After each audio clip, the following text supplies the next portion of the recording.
AITA for telling my mom that I don't forgive my brother? So I, 25F, recently had a confrontation with my mom, 47F, yesterday, and I'm a little unsure if I went too far in my response. Backstory: my mom divorced my stepfather 5 years ago and moved in with her partner, Jessica, 48F. I was in college at the time, but my little brother, 17M, also moved with my mother as my stepfather was found to be abusive and a danger to live with, untreated military PTSD. The divorce, I think, amplified a lot of the issues that my brother had, and he began acting out in school, bad grades, problems with other kids. During this time it was found out that he had a pretty bad porn addiction and was chatting with grown men online and trying to steal credit cards and money to buy access to different chatting sites. We also found that he was cutting himself and stealing Jessica's medication like Xanax and promethazine. My mom, stepfather, and Jessica all came together to get him to help, enrolling him in therapy and taking him to different specialists and eventually taking him to a mental hospital. For about 3 months we were all on rotation visiting him, trying to provide him comfort while he was away. When he came back, things were fine for a while, but then the issues started coming in again. First, he was lying to his friends about us to the extent that his friends' parents were contacting our mom and stepdad about the alleged abuse. Then he lied to a doctor about it and actually called CPS. The case was dropped because he claimed abuse to the extent that he was being beaten every day and that he was unfed and without a place to sleep. Imagine the case worker's face when she walked into his fully furnished room with a mini fridge, expensive gaming systems, brand-name clothes and saw a fully stocked kitchen. It also didn't help that every person interviewed had no clue about the specified events he claimed to have happened. After the case was dropped, he upped the ante.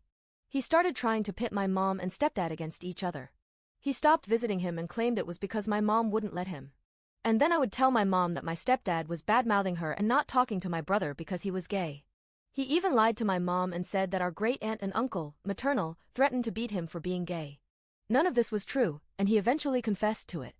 Then he tried to cause division between mom and Jessica, but by then, the trust they had in him was gone, so nothing too bad happened. When that didn't work, he tried to poison Jessica by crushing pills into her food. The only reason it didn't work out was because she noticed that her food had bubbles in it, and it tasted soapy. She spit it out, and he eventually confesses.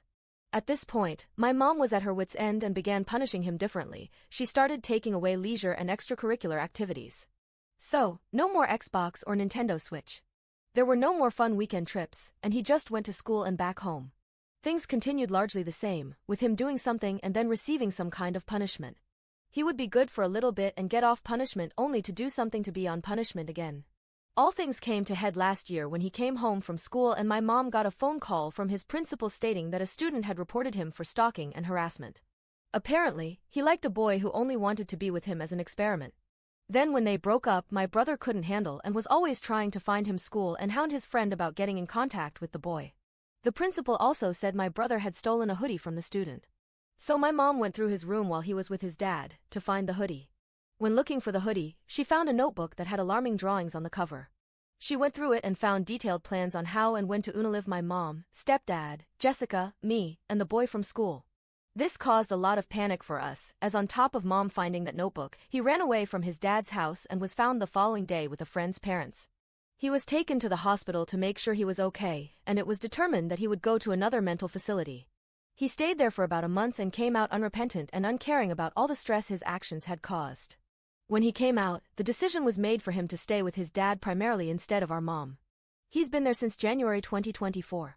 The situation: now, since he's been with his dad, my mom has begun doing everything in her power to make him like her again. She vacillates between buying his love and always visiting him when she's off of work.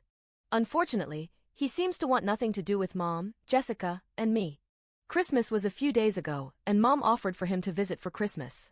And that turned into him visiting from 8 a.m. to 8 p.m. Christmas Day, which for me was a lot. My mom and Jessica seemed to enjoy having him around, but I couldn't help but feel anxious. Even our dog was cautious around him and actually stayed by me the entire day. I've felt on edge since the attempted poisoning incident with Jessica, and finding his list has only made me feel worse. At 17, he looks like a linebacker, and my mother just invited him to a house full of women with no way of defending themselves. He always has this look in his eye when he looked at me or mom and Jessica, but they don't seem to see it. When we talked about his visit, I just asked not to be left alone with him, and everyone agreed to it. Then, when he gets there, my mom and Jessica immediately start going upstairs for long periods, leaving me to cook downstairs with him in the living room. He was largely silent but kept smirking at me the entire time and eventually began to sit at the kitchen island, just watching me. We ate dinner, and he largely kept silent, just staring at me or glancing at Jessica. Then he just abruptly says, "I'm pansexual now, and I'm dating a girl now." They started talking to him about the change, but he just kept staring. I eventually just went back to my room upstairs with my dog and stayed until his dad came to get him. Yesterday, Mom, Jessica, and I talked about the visit, and they spent a good 20 minutes talking about how happy they were to see him and how he's grown. They realized that I was silent and asked my opinion. I said it was okay. They kept pressing until I said everything above. My mom got upset with me, saying that I needed to keep an open mind and that I was overreacting. She told me I needed to be a good big sister and extend the olive branch. I told her I would do no such thing and that I have every right to feel uneasy and anxious about having someone, in a place I consider safe, come in after talking and admitting to wanting to unalive me and even attempt that with Jessica. I can't forgive him for that even if nothing came about it because he never apologized and there hasn't been a change in behavior. I told her she was a fool not to see the signs and that while she may be happy to play family, she can't forget that her name was on the list. Since this conversation, my mom has been pretty distant and has actually been spending even more time with him. Jessica and I spoke, and she agreed with me but also said that I need to consider that he is also her child, and he needs his parents. So, AITA? Update. Welp, it's been 2 weeks since I left back to campus and it's come with some good and bad things. Thanks to many of the people who commented and DM'd me, I was able to come up with a game plan to 1. Talk with my mom and Jessica about my brother and 2. Find resources to permanently stay away if things go south. About a week and a half ago, I sat down with Mom and Jessica to fully explain everything I was feeling. I told her about how I felt that she still saw him as her baby and wasn't taking him seriously. And that now since he's decided to keep living with his dad, she wants to do everything she criticized his dad for doing. I told her that I thought her reaction to my brother put us in jeopardy and that her actions likely had much to do with her unresolved trauma with her own parents and her resentment for how her mother treated her in comparison to her brother. To be fair, she didn't reject the claim. She fully owned up to it. She said that over time she recognized the signs but didn't know how to stop because she didn't want to lose him forever. She said she felt that if she didn't do it this way, she would just end up becoming everything her mom said she would be as a parent. Jessica spoke after and apologized for her initial reaction to my feelings and for not taking my concerns seriously when I first brought them up. She said for her part, she just didn't see him as a threat and reasoned that if push came to shove, she would defend the household and herself by whatever means necessary if he attempted anything, so she just assumed I felt the same way. I thought with these new revelations, we would be on our way to finding a better way forward in managing a relationship with my brother. But then my mother put a stop to all of that. She doesn't want to change. She reasons that she's close to a breakthrough with him and she doesn't want to change things if she since feels that would hinder any progress. She asked me to just work on my emotions and promised that once he was cured we could go from there. At that, Jessica got angry with Mom on my behalf. She laid into my mom saying that she had 2 children, not just once, and it is incredibly selfish and inconsiderate to expect one child to make do just so she could maintain a failing relationship with her other child, who, at the end of the day, caused the consequences he's in now. She said, and I quote, "You keep babying that boy and then wonder why he has no respect for you." Which led to my mom crying and leaving to go stay with, surprise, surprise, her ex-husband, my stepdad, and my brother. My mom left her disabled wife to go stay with her ex-husband and brother in the house they used to share. Jessica is understandably upset, as they have been having problems for a while now, and this might just be the nail in the coffin. Since she left, she hasn't answered anyone's calls, neither has my brother or stepdad. I stayed with Jessica until the last day before classes. During that period, I think Jessica and I bonded even further. We already got along pretty well, but I think for the first time, I understood what it was like to have someone have your back. Even while she was hurting, she kept checking in with me to make sure I was handling everything okay and that I had everything prepared for the semester. I made sure to spend as much time as possible since she doesn't have a lot of family around. We've even been playing on repeat a certain rapper playing at the Super Bowl this year. She's become a certified fan since the beef started, lol.